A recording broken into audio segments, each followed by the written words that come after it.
Kaixo, ongi etorriak, grafikoa aztertzeko lau galdera egin dizkigute, eta horietan lehenengoa da jarraitua den edo ez. Hortarako badakizue jarraitu behar dugula funtzioa marrazten, arkatza edo boligrafoa altxatu gabe, eta posible da. Orduan ez du etenik jarriko dugu, jarraitua bai badala.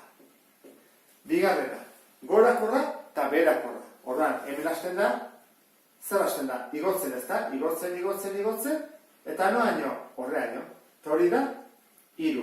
Orduan, gorakorra da, -3 hasi eta 3 arte. Eta gero zer gertatzen da 3tik aurrea? Basten dela jesten, eta 4an jarretzen du jesten.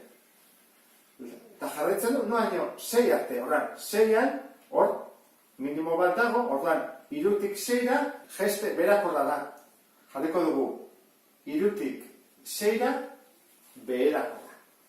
Horrein ikusi behar dugu, 6tik aurrea zer gertatzen den, ze igotzen hasten da, noiz arte, 7 arte. Horrein, 6tik 7ra, gorakorra da. Jarriko dugu, eta 6tik 7ra. Eta gero, 7tik 9ra, beherakorra. 7tik 9ra.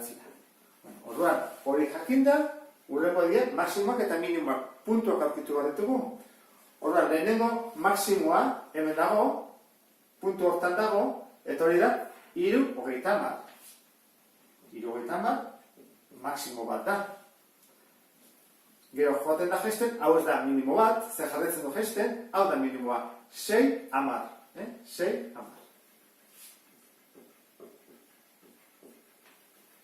Hasten egotzen, eta hor dago beste maksimo bat. 7 20.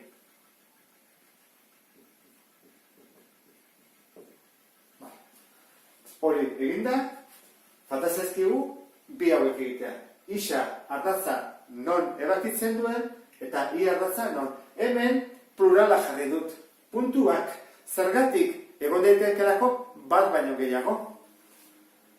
Baina hemen singularrean dago, bakarrean daiteke, ze funtzioak I behin bakarrik mozten du. Behin, ez du gehiago mozten. Horregatik, desberdina da, hemen pluralean jarri dut. Eta benetan ala da, hemen ebakitzen du, hemen I ebakitzen du, eta gero hemen berriro isa.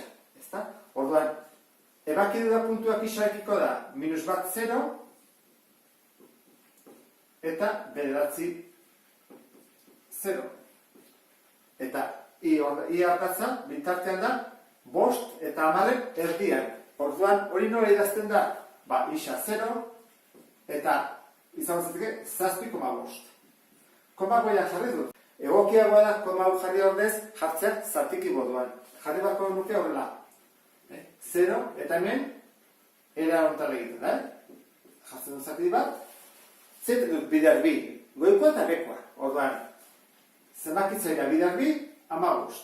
Izendatzailea bidar bi, 2. Horran, egokiagoa da horrela jartzea. 0 eta 15 erdi, eta ez hau. Baina, bueno, biak onargarriak dira. Eta honekin bukatzen dugu grafiko honen azterketa. Beste bat arte, agur.